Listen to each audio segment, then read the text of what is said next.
ఉంది. నేను ఉండేది విజయవాడ. 2023 జేసీ రెడ్డి గారు ఫస్ట్ టైం మా ఆయుర్వేద వైద్యులుగా నన్ను కలవడానికి, నాకు దీని గురించి చెప్పడానికి వచ్చారు.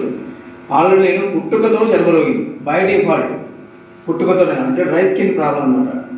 అంటే అందరూ 12 నెలలు బాగుంటారు, నేను మాత్రం ఉగాది నుంచి దీపావళి దాకా బాగుంటాను.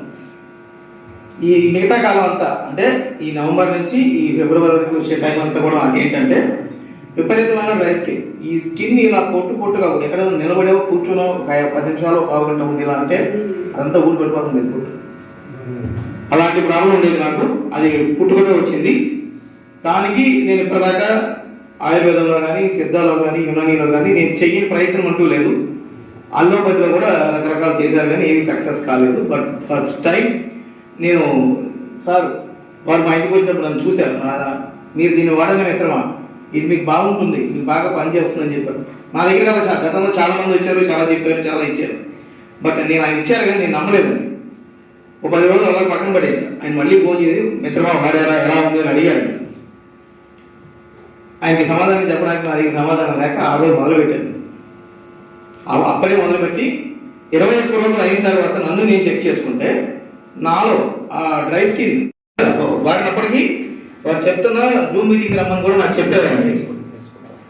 చెప్పినప్పటికీ నేను జూమ్ మీటింగ్ కూడా వెళ్ళేవాడు లేదు. వెళ్ళడం అంటే దాని నుంచి ఎక్కువగా లిటరేచర్ తీసుకోవడం, వాళ్ళు చెప్పినా నేను నమ్మేవాడు లేదు. మళ్ళీ నేను గూగుల్లో అన్ని చేసుకొని రీసెర్చ్ చేసుకొని చెక్ చేసుకొని దాన్ని నాకు ఒక కాన్ఫిడెన్స్ వచ్చిన తర్వాత నేను ఏం చేశానంటే ఎప్పుడైతే వాళ్ళు చెప్పిన దానికంటే ఎక్కువ తలకెక్కితే అందులో ఇంకా లోతుకు వెళ్ళి ఎక్కువగా దాని వివరాలు తెలుసుకొని ఇది క్రానిక్ డిసీజెస్ ఏదైతే వాళ్ళు చెప్పారో మాట ఏమని బ్లడ్ డైలేటర్ అంటే రక్తం ఎక్కడైతే ఫ్లో అవుతుందో ఆ ప్లేస్లో ఉన్న క్లాట్స్ని అది తగ్గిస్తుంది, ఆ క్లాట్ని కరిగిస్తుందని చెప్పారు. అప్పుడు ఈ లేడీస్లో ఎక్కువగా వస్తున్న సమస్య ఈ రోజుల్లో ఎక్కువ మందికి పిల్లలు పుట్టడం లేదు. కారణం ఏంటంటే PCOS అంటే అండాశ్రయంలో వాళ్ళకి నీటి బుడగలు రావడం, ఫాలోపియన్ ట్యూబ్స్ బ్లాకేజెస్ రావడం, ఇలాంటి సమస్యలతో ఉన్న వాళ్ళు నాకు కొంతమంది ఆల్రెడీ నా దగ్గర నా ప్రాక్టీస్లో నా దగ్గర ఉన్నారు. అలాగే నా కజిన్ సిస్టర్ కూడా వాళ్ళలో అలాంటి బాధ్యత రాలేదు. ఆవిడికి మల్టిపుల్ కాంప్లెక్స్ ఇష్యూస్ ఉన్నాయి. గ్యాస్ ట్రబుల్ ఉంది ఆవిడ, తనకి అపెండిసైడ్ ఆపరేషన్ అవ్వడం వల్ల తనకి ఒక సర్జరీ అయింది. తర్వాత గాల్ బ్లాడర్ రిమూవ్ చేసేసారు. దానివల్ల కన్సిస్టెన్సీగా గ్యాస్ ట్రబుల్ ఉండటం, మైగ్రేన్ పెయిన్ ఉండటం, థైరాయిడ్ ఇష్యూ ఉండటం, ఒబేసిటీ ఉండటం, అవన్నీ తనకున్న లక్షణాలు. తనకి ఆల్రెడీ 2008లో మ్యారేజ్ అయింది. 2012లో మిస్క్యారేజ్ అవ్వడం వల్ల ఒక లెఫ్ట్ సైడ్ ఫాలోపియన్ ట్యూబ్ని రిమూవ్ చేసేసారు. ఒకే ట్యూబ్ ఉంది. అంటే మిగతా వాళ్ళకి 1 నెలకి ఒకసారి ప్రెగ్నెంట్ అయ్యే అవకాశం ఉంటే తనకి 2 నెలలకి ఒకసారి ప్రెగ్నెంట్ అయ్యే అవకాశమే ఉంది.